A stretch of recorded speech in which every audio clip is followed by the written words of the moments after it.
You can believe for someone else. See, these four men, they took that paralytic man, they came with their faith, they believed that whenever we drop this man in front of Jesus, Jesus will heal this man. Bible says that Jesus saw their faith.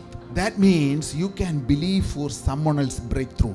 Jesus said, "Son, your sins are forgiven you." Immediately the man got healed. Naaman was a leper.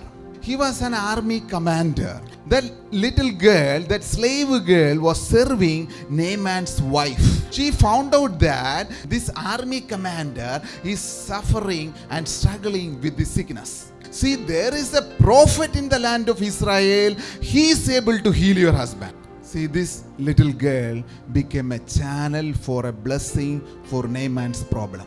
You may not have the ability to share the gospel to others. You may not have the ability to pray for people.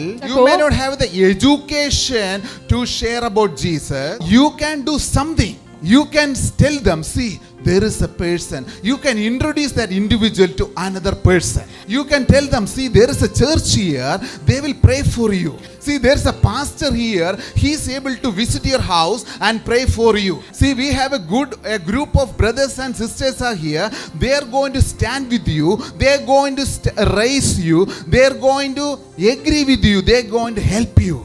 You can do something for Jesus.